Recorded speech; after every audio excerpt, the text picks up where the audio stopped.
फिर परी ने अपने जादू से एक छोटी सी बक्सा प्रकट की जिसमें बहुत सारे सोने के सिक्के थे।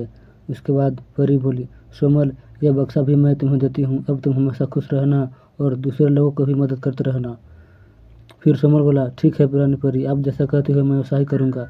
मैं आपको वचन देता हूँ, मैं हमेशा दूसरे लोगों की भी मदद करता रहूँगा। यह सुनकर परी बहुत खुश हुई और अपने दोस्त शैतान सांप के साथ वापस परी लोग चली गई। चुलबुली नगर गांव में सोमल नाम का एक गरीब आदमी रहता था। वह अपने गांव के एक सेठ जिसका नाम श्यामलाल था उसके घर काम करता था और अपनी गुजारा करता था। सोमल श्यामलाल के गायों को पास के जंगल में चराया करता था। एक बार सोमल पास के जंगल में गायों को चरा रहा था, तभी वहाँ एक शैतान सांप आता है और वह सोमल से कहता है, ऐ सुनो, तुम अपनी इन गायों में से एक गाय मुझे दे दो, मैं इसे खाकर अपनी भूख मिटाऊंगा। मैंने कई दिनों से कुछ भी नहीं खाया है।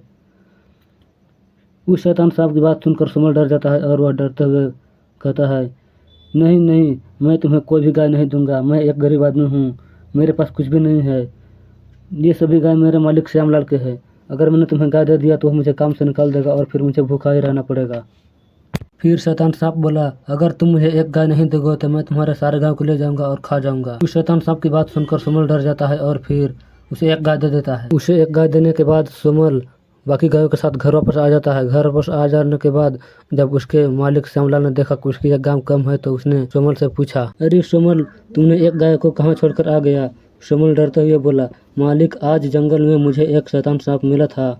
उसने हमारी एक गाय को खाने के लिए मांग रहा था।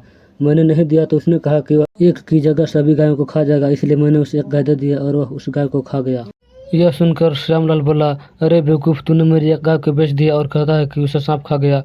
निकल जा मेरे घर से और दोबारा अपनी शक्ल मत दिखाना मुझे। सोमल निराश होकर घर वापस आ जाता है। थोड़ी देर बाद सोमल के घर में एक परी प्रकट हुई और वह सोमल से बोली, सोमल, मैं तुम्हारी मदद करने के लिए आई हूँ। फिर सोमल बोला, लेकिन आप कौन हो और आप मेरी मदद क्यों करना चाहती हो?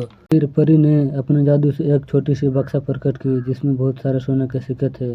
उसके बाद परी बोली, सोमल, यह बक्सा भी मैं तुम्हें देती हूँ। अब तुम हमेशा खुश रहना और दूसरे लोगों को भी मदद करते रहना।